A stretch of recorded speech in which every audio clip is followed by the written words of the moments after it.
my testimony. It's my testimony. You can take some of this echo out of here. It's my testimony. Can you look at your neighbor and say, neighbor, it's my testimony. Oh, you act like you don't have a testimony.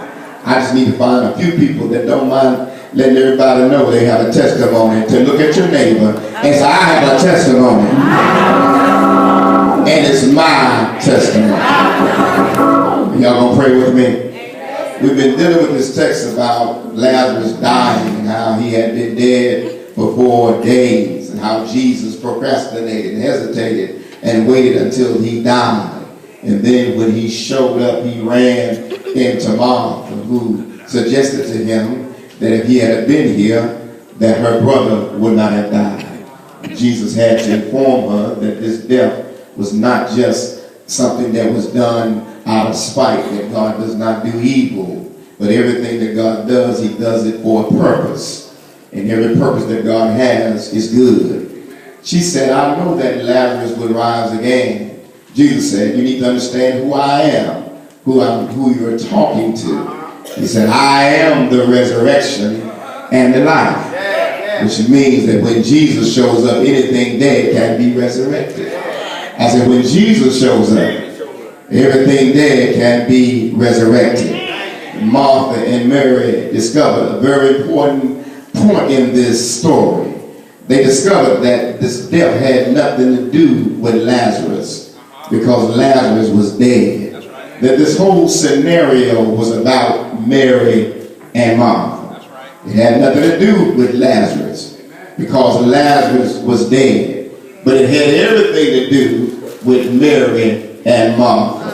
Because what God was trying to show them through Jesus is that no matter how bad it looks, that God is able to bring things back to life again. Can I get a witness? It has to do with, can you believe? Can you believe God? And so many of us try to believe everything. We wake up in the morning and we watch the news because we believe that the weatherman is going to predict what the weather would be like on today. Yes. Some of us get up, some of you get up and read your horoscope because you want to see what your horoscope has to say about today. But the real question is, can you believe God even when you can't see what the day is going to look like? Are y'all praying with me? Look at your neighbor and tell them, can you believe God like that? It's not about Mary and Martha. It was not about Lazarus. It was about Mary and Martha. Because God wanted to demonstrate to them that crime does not change the situation. Yes. He wanted to demonstrate to them that having people around you will not change the situation. He wanted them to believe that even though you have waited and that God loves you, it does not change your situation. That the only thing that can change our situation is that we must believe. Yes. Are you listening to me? You must believe. You must believe. You must believe. Oh, you ain't hearing me. You must believe. I'm going to keep saying it until somebody say, I believe. You must believe. I believe. You got to believe it. You got to believe it. You got to believe that it does not matter what the people around you say. It does not matter what your prayer partner said. But what matters is I believe. Can I say it like the old church? I believe deep down in my sanctified soul that everything's going to be all right. And I need about 5 people that can give God a wave offering up in this house and say, God, I don't care what it looks like. I just believe that everything's going to be all right. It's going to be all right. It's going to be all right. Go down your road and say, it's going to be all right. It's going to be all right. Somebody on your road still numb and still ain't got no emotions because they done been to hell through this week. But can you just go down your road, man, and just punch up there at somebody and say, it's going to be all right? But you got to believe. You got to believe. See, what the Lord was really trying to do, he was trying to give Mary and Martha a testimony. And that's what he's trying to really do with us. He's not trying to put us through anything, any stress or frustration, so that he can find out how the outcome's going to be. Because God already knows what the outcome's going to be.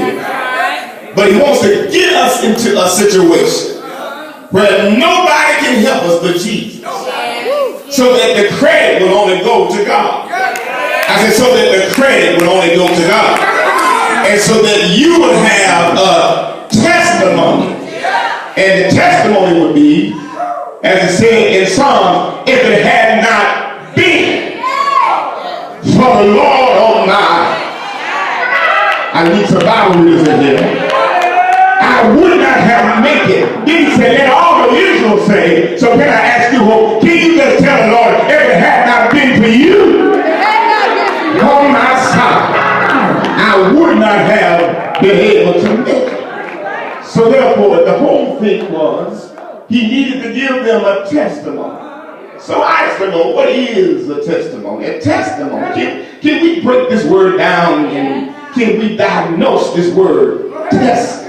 We say testimony. We say testimony. But the word is testimony. That's what it says. In other words, the test is got an I in it. The test got to have an I in it.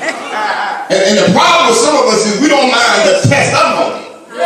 But we got a problem with the testimony. Because the I means that God is trying to work on me. And trying to get me to a place where I can believe that anything dead can live again.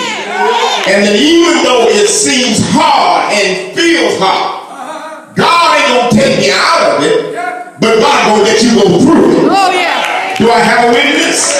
So what you got to learn how to do is that when trouble comes and problems come and situations come, it ain't God trying to tell somebody else something. God is trying to show you something, because the test I gotta have an I, and you're the I that God's trying to use. I hear somebody say, my son is going crazy. I don't know what's wrong with him. Maybe what God is trying to do ain't got nothing to do with your son. Maybe it got to do with the I, which is you. When your son has lost his mind, do you get in your car and ride around town trying to find him? Or do you just go down on bended knees and say, God, I know that you got control in charge of everything. And when I was crazy and running around and didn't have no sense, you took care of me. When I was puffing and sniffing and doping and everything else and chasing and running and ripping, you were with me. And I know if you were with me, I know you can take care of my child. So I'm going to sit right here in the house and wait on you. When you show up, everything going to show out, and my son going to come in and say, I once was low, and now, child, I'm going to check on something. You got to know how to read. You got to know how to believe. It's got to be an eye. It's got to be an eye. Look at the man and say, baby, it's going to be an eye. Your praying is not going to get you out of this. I said, your praying is not going to get you out of this. Your prayers are not going to get you. Go ahead and get your oil bottle out and anoint your head, anoint your doorknob, or anoint your couch, your sofa, your bed. Go in there while you sleep and anoint everybody in the house. But your anointing is not going to get you out of this. I don't care if you walk down the aisle every Sunday and say, Bishop, can you put some oil on me? Bishop, put oil on you ain't going to get you out of this. Because what God going to do is God going to make sure that the I in you know that it was God that did it. Can you look at your neighbor and say, God did it, baby. God did it. Must be a test. It's got to be a test. Nobody graduates without a test. You can't get a driver's license without a test. You got to be tested. You can't even get a job now without a test. Even when you're filling out the application, it's a test to find out, can you even fill out? Can you even write? Can you even write correctly? It's all a test. And the test is used clues to find out where